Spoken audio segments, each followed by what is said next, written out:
Welcome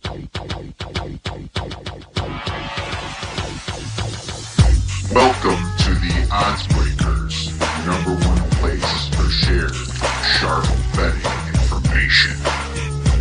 Welcome back, college hoops fans, to podcast 17 of 2019. I'm your host, Kiev O'Neill. You can follow us at the Odds Breakers on Twitter or on Instagram and Facebook / the Odds Breakers. This episode is being brought to you by uwager.eu for a 100% match bonus of deposits up to $500. Please use the promo code TheOddsBreakers. For first-time users, terms and conditions apply. If you'd like to help us out with our costs, be a sponsor of us, we would love to help you out. Please visit theoddsbreakers.com and for $12.99 a month, become a premium subscriber where we will give you my premium picks before the line moves. For $2 more, you can become a patron subscriber and get all that, plus the podcast a little bit early. And if nothing else, please visit theoddsbreakers.com and become a free picks newsletter subscriber. We have a fantastic show for you today. March Madness is here, and we break down the games with special guest Kyle Hunter from HunterSportsPicks.com. But first, I want to make sure that you have went to theoddsbreakers.com to sign up for our free NCAA tournament bracket. Completely free. All you need to do is log on to the link at cbssports.com. It'll send you to from the Odds Breakers. Look for the newsletter, free NCAA tournament bracket. Sign up, fill out your bracket, retweet the last podcast, take a snapshot of it, send it to admin at theoddsbreakers.com, and you'll be entered to win $250 for first, $150 for second, and $50 for third. You can get that done in seconds. I also want to quick bring up Fanvest Wagering Exchange. It's the stock market of all sports.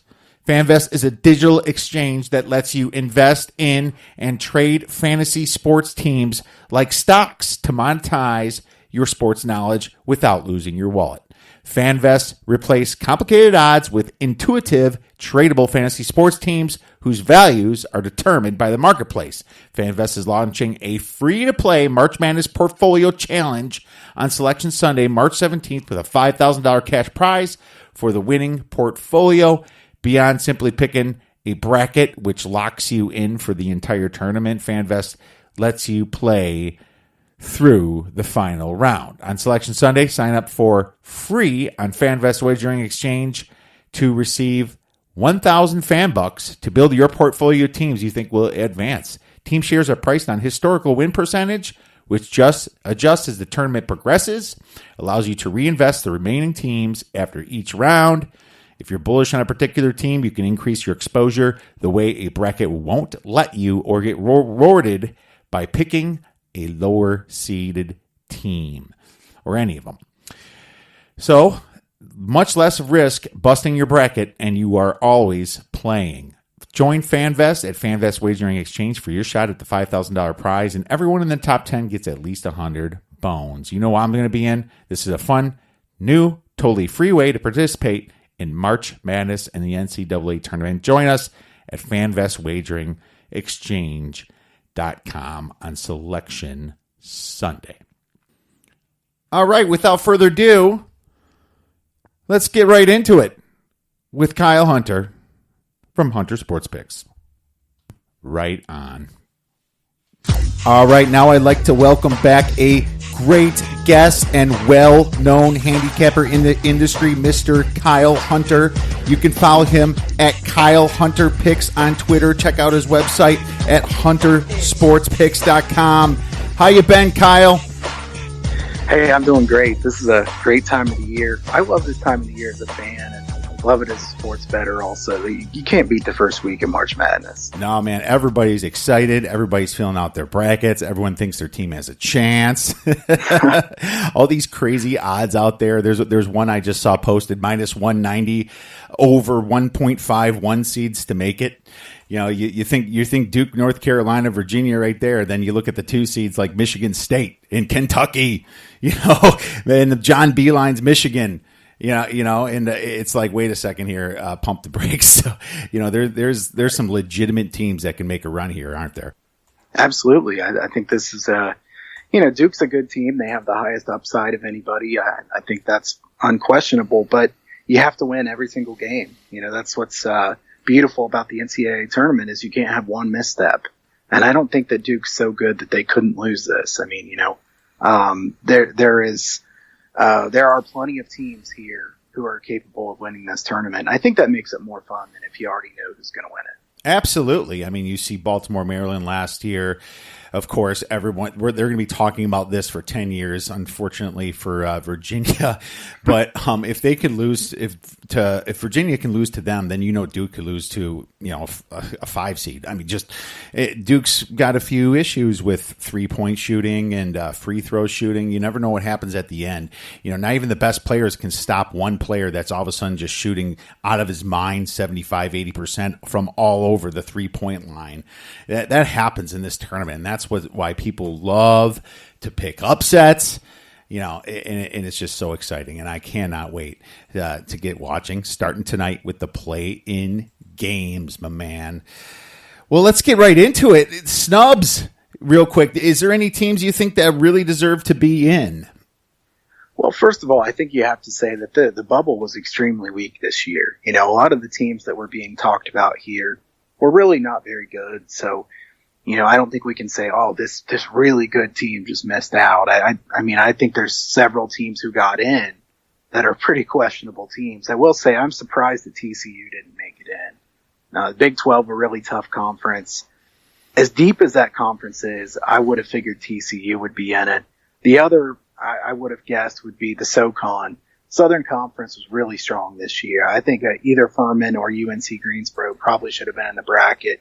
Greensboro didn't help their cause at all by just getting absolutely blasted by Wofford in the 2 regular season games. But I think, Southern Conference was under the radar, really a strong conference this year. And I always want those mid-major teams to get a chance, and not too many of them actually get one. Yeah, that's for sure, man. Everyone's talking about, the Clemson and North Carolina State. Well, they weren't even in the top of their half of their conference. I mean, it's just like, I would rather give somebody that's got snubbed because they had a bad game in their tournament, yet they're the best team, just like, you're talking about a little bit, rather than the 7th or 8th best team in the ACC, right? They did not do enough to get in.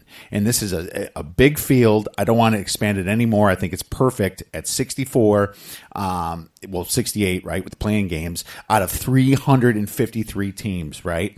So they don't have any excuse. If you can't even be in the top of your division, you shouldn't even be in the tournament. Let's get into anything that's misseeded, Kyle. There's one that sticks out to everybody, the Michigan State one. Everyone's complaining about that. What's your thoughts? Yeah, I mean, Michigan State as a 2 seed is not what really bothers me. It's more that they're in the same bracket as Duke. They beat Michigan 3 times. They won the Big Ten title. No love for Michigan State. And I wouldn't consider myself a Michigan State fan per se. I liked Tom Izzo, and I think that, they're a team that I respect quite a bit. Michigan State, though, why aren't they in the position that Michigan's in right now? Michigan gets a rematch against Montana from last year. I don't know who could be terribly excited to see Michigan and Montana again. I remember watching that game last year. Gosh, that was pretty bad stuff. I mean, it's just a really ugly game. Michigan won, not because they played well, just they were a little bit better than Montana. But, Michigan State could easily be in that spot to where, they have Gonzaga as the team at the top of the bracket instead of Duke. I'm surprised because that would kind of imply that they thought Michigan State was the weakest of the 2 seeds, which I don't think is the case. No, I think they're the best, and they could have been a 1 seed. on the other side of the coin, it's kind of unfair to Duke a little bit. If they're really the one seed in the East, why do they have to play the best number 2 seed in Michigan State? You know, you've seen their body of work, what they've done in the Big Ten, how consistent they are. They're just really, really good at everything, like top 15 in everything. You know, every team's got flaws, but Michigan State doesn't really show any flaws. You know, they're just, you know, really poised. Great coaching, obviously, with Izzo. You know, so Duke really got punished there, but maybe the committee's punishing Duke a little bit for recruiting the top 3 out of 5, 3 of the top 5 recruits this year. I don't know if that has anything to do with it, but the committee does some weird things, right? So, you know, Michigan State, they had some bad, things that happened in their athletic department. A lot of people thought they didn't get punished well enough. Maybe that's part of the reason too. Yeah, I think that's definitely possible. I'll say a few other teams that I think have, that were poorly seeded. Villanova. I mean, what did they do wrong? Marquette gets a 5 seed. Nova wins the regular season title, the Big East Conference tournament, and they're seeded lower than Marquette. That doesn't make any sense to me. Jay Wright's a tremendous coach. He's proven that at this point. Top 5 coach in the country. Nova lost a ton from last year, obviously. And we know how good they've been the last 3 seasons, and they're not that good this season. But I still think a 6 seed was too low for them. I think that, if you put Marquette as a 5 seed, Villanova has to at least be a 5 seed, or it doesn't make any sense. I agree, and I think the reason the committee would justify Marquette, though, is their non-conference beating Louisville and Kansas State, Wisconsin, Buffalo. That's when they'll use the excuse to go back like that, be like, well, look at their non-conference victories. But the thing that doesn't make sense is you look at a team like Washington that's in the tournament. They don't even have a top 50 win. Now you got a top 50 win. You have a team out there like Lipscomb that maybe doesn't either, but, has been a top team all year, getting snubbed. There's a lot more teams that I can argue should have had a chance over a Washington team that doesn't even have a top 50 win. So the committee just kind of uses an argument that just justifies what they say.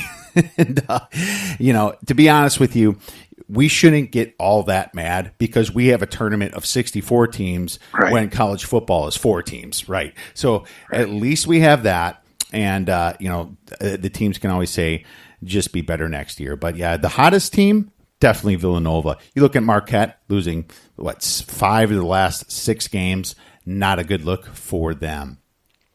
All right, well, let's move into the next questions for the arenas. We're looking actually at is there any total factors here in some of these arenas that they play that favor the over or the under? Well, first of all, I'll say just as a kind of a general statement, the under usually does a little bit better in the NCAA tournament than does the over. And that's largely because these are neutral sites. These are not places where these kids have played usually. A couple of these are places where some teams would have played. Colonial Life Arena in South Carolina, one of them. But keep in mind, a lot of these are really big venues as far as the mid-major teams and the 15 seeds, the 14 seeds, stuff like that.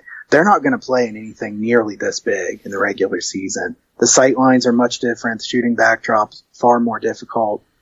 The under has more value than does the over in general. Also, public bettors like to bet the over. So keep that in mind, as a lot of these lines do get bet up. There are some of these that there's going to be sharp money take the under, but we'll look at some specific arenas here. I mentioned Colonial Life Arena in South Carolina. 103 and 93 to the under. So you've got 196 games, a fairly decent sample size, a little bit to the under. I will say the under is 60 and 45 at a total of 137 or higher. So you start pushing the numbers up, you get some unders there. XL Center in Hartford, 20 and 17 to the under, 9 and 3 to the under with a total of 135 and a half or higher. So you find a couple of them here where the under may have a little bit of value if you get a total that goes up higher. I will say that, on the small sample size ones like, 20 and 17, I would caution you to not read too much into something like that. But those are a couple right there. The SAP Center in San Jose, I don't have any data on that one. I don't know if that's a new arena or if they just haven't played there before. But Nothing on that one. The BOK Center in Tulsa, 5-1 to the over. So I will say, don't go just blindly bet the overs because I said they were 5-1 to the over at this place in Tulsa because, 5-1 is such a small sample size that I wouldn't read anything into this. I think the Wells Fargo Arena in Des Moines is a place where we've seen enough games to where we can show that the under does have value